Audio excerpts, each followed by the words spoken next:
Welcome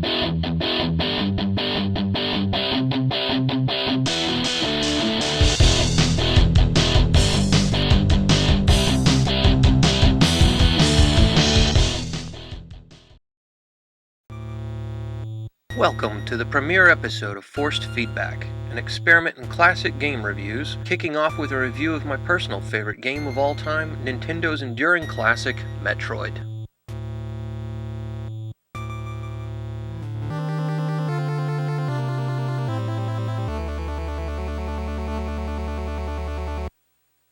Developed in-house by Nintendo Company Limited, and originally released in Japan in August of 1986 for the Nintendo Famicom Disk System, and ported not long afterwards to the NES in cartridge format, Metroid was a groundbreaking genre-establishing title boasting an expansive, non-linear environment absolutely saturated with secrets, a lone mysterious avatar equipped with unique abilities and power-ups, and ultimately some of the scariest enemies ever faced in a video game, the infamous Metroids themselves, flying jellyfish-like parasites that suck the very life force out of anything they can jab their pincer-like mandibles into.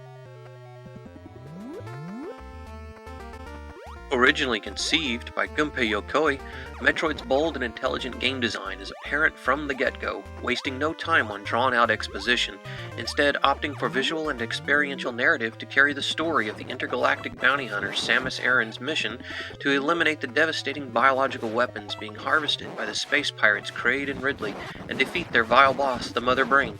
Beyond the groundbreaking inclusion of a powerful female lead, the game beautifully defies other design conventions of the day almost immediately. First-time players instinctively head right, only to encounter a narrow crawl space that they are incapable of circumventing. Forced to explore in the completely counterintuitive left dimension, the player discovers the game's first of many power-ups, the Morph Ball, which allows Samus to contort into a much smaller form so she can roll through tiny crevices and explore otherwise inaccessible chambers. That's the basic gameplay loop of the entire Metroid franchise.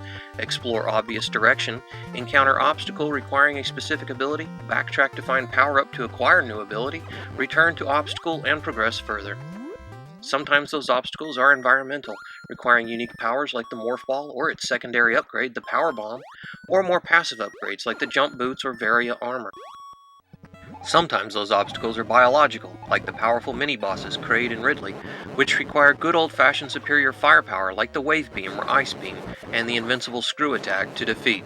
With collecting hidden power-ups integral to progressing through the game, exploration in Metroid is mandatory. There are secrets everywhere, from simple one-room chambers that go nowhere and do nothing, to hidden treasure vaults containing precious relics, to entire secret areas of the game that must be played through to actually complete Samus's mission.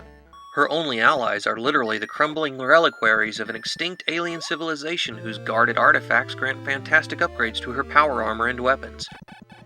At times, the game almost seems to have a horror survival aspect to it, as Samus has to siphon energy or scavenge ammunition from defeated enemies just to survive the hostile alien world of Zebes, strangely making her little different from the very creatures she's been sent to exterminate.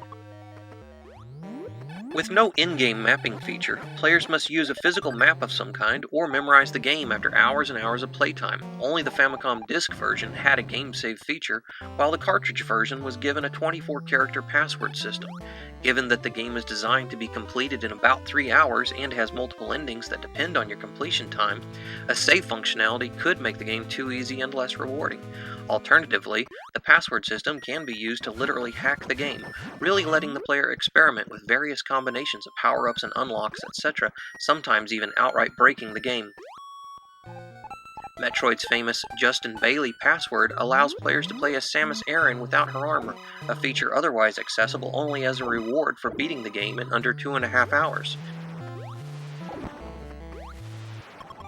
Narpa's sword is actually a beta testing code for quickly accessing all of the game's power-ups and areas, rendering Samus invincible with an infinite supply of missiles.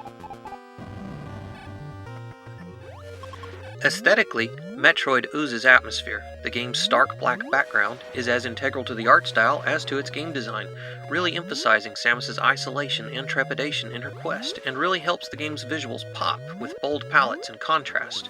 The deceptively simple sprite art is wonderfully crafted and detailed, especially given the sheer variety and number of creatures in the game.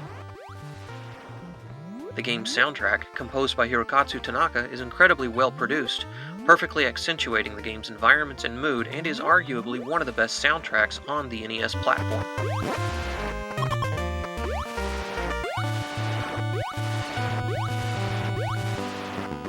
The game isn't perfect, having all kinds of glitches, and the NES version suffers from a lot of sprite flicker and slowdown issues, especially during the boss fights. Like a lot of games from the NES era, apart from a brief text blurb in the game's title screens, Metroid's esoteric design sometimes struggles to explain itself sufficiently and leaves new players not really understanding the why of their quest. Overall, though, the gameplay is actually balanced for a broader audience thanks to intelligent design choices like an energy pool instead of one-hit death like most platformers of the time, not having an in-game time constraint, allowing players to explore every nook and cranny and learn all of the game's nuances to perfection at their own pace, and even the game's password system itself.